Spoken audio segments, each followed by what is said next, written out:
guys, jumpa lagi dengan Mimin Oyen GG. Mari kita lanjutkan cerita Dong Hua, Dewa Xiaoyan part 16. Langsung aja kita ke alurnya.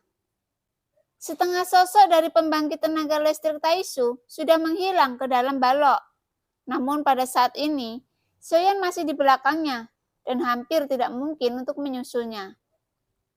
Namun, tepat ketika suaranya itu jatuh, ekspresinya tiba-tiba berubah. Dan tali merah aneh seperti ular berbisa langsung mengikatnya. Dan dengan bentuk dasi, itu membuat orang Taishu merasa sangat malu. Tali penyegel iblis mengikat pria pembangkit tenaga listrik Taishu. Pada saat terakhir memasuki balok lapisan ke-8, tetapi pada akhirnya masih gagal menghentikannya untuk memasuki balok. Pada saat balok menyeliputi sosoknya, sosok pembangkit tenaga listrik Taishu menghilang di balok, termasuk tali penyegel iblis yang mengikatnya. Pada saat berikutnya, sosok pembangkit tenaga listrik Taishu datang ke lantai 8 dengan mengesankan. Tetapi dia masih terikat erat oleh tali penyegel iblis. Dan pembangkit tenaga listrik Taishu yang muncul di lantai 8 tampaknya tidak lagi bingung, tetapi tenang. Pertama, turun dan berbicara perlahan. Saya tahu bahwa Anda adalah harta spiritual. Jika Anda tidak ingin dihancurkan oleh saya, segera lepaskan dan saya membiarkanmu pergi.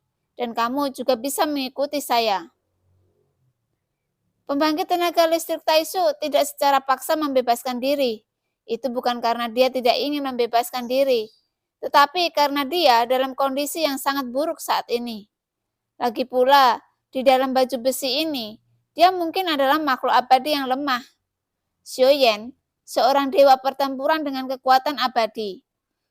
Teratai kemarahan Buddha, kekuatannya juga sangat ganas. Itu benar-benar di luar imajinasi pembangkit tenaga listrik Taishu.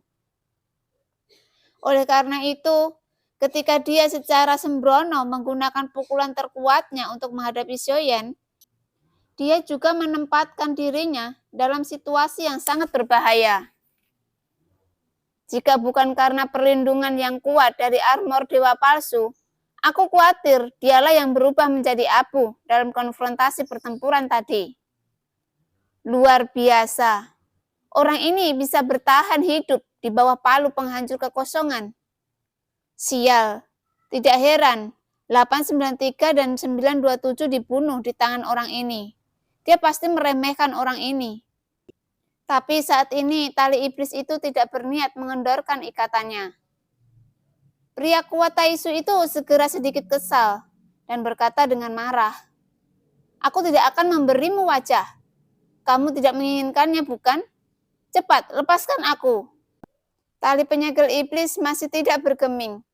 Mungkin karena merasa bahwa pembangkit tenaga listrik Taishu saat ini tidak lagi menjadi ancaman baginya. Jadi dia sangat merajalela. Tuanmu telah terpisah dan kemungkinan berada di level yang sama denganku itu sangat kecil. Aku menyarankanmu untuk meninggalkan kegelapan dan menyerah pada cahaya dan jangan bodoh.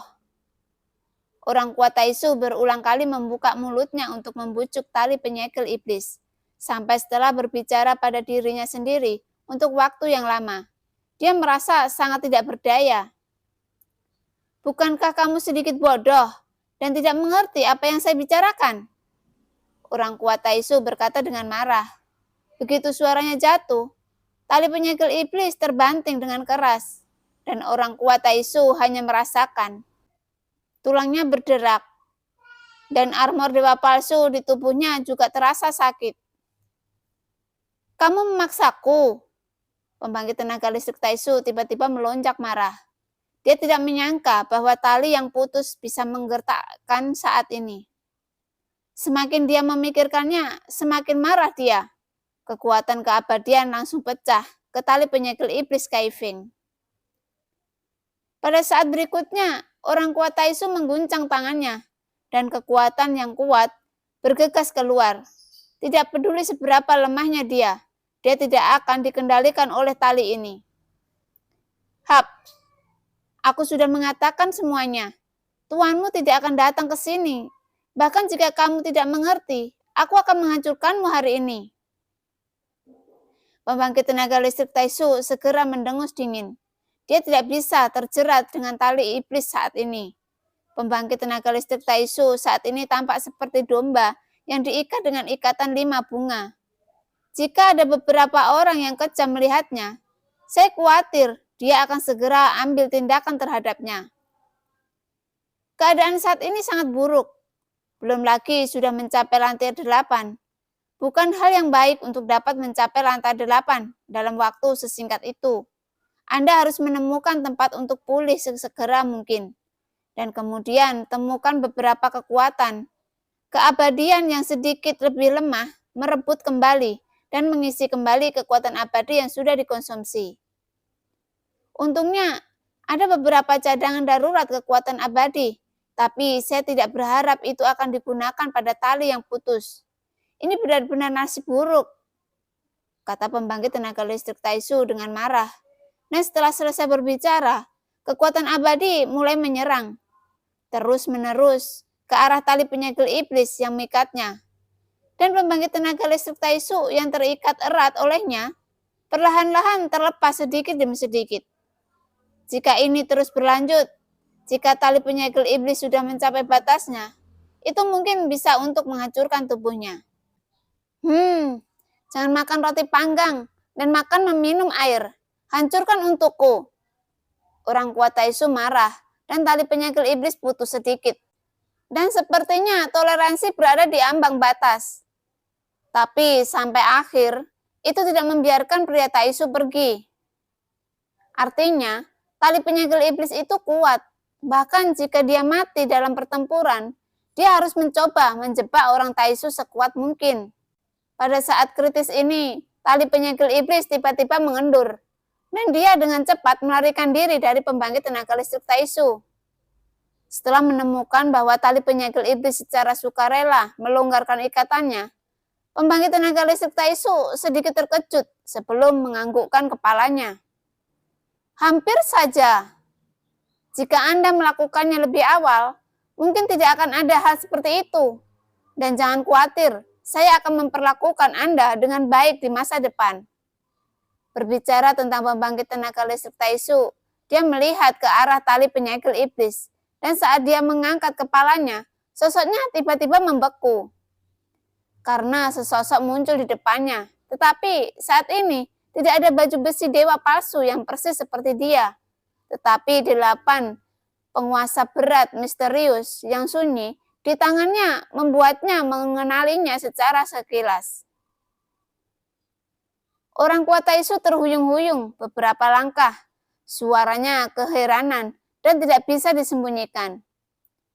Tidak mungkin. Dengan kecepatan seperti itu, bagaimana kamu bisa mengejarku? Xiaoyan memegang 8 penguasa berat misterius yang sunyi dan menatap pria Taisu yang kuat dengan mata dingin. Dia tidak akan melepaskan domba ini dengan mudah. Bagaimanapun armor dewa palsu dihancurkan olehnya. Jadi dia harus mengambilnya kembali dari pria Taisu itu.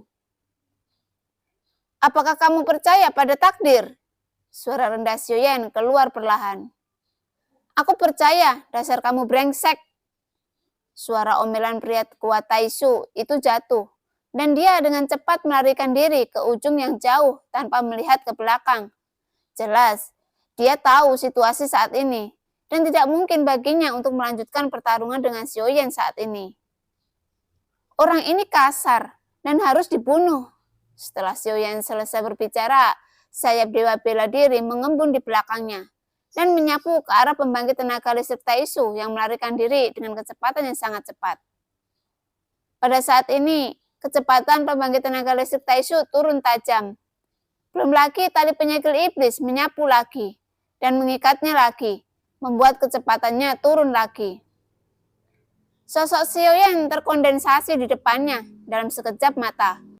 Dan 8 penguasa berat misterius yang sunyi di tangannya melambai dengan tidak masuk akal, menghancurkan tubuh pria Taisu dengan kuat.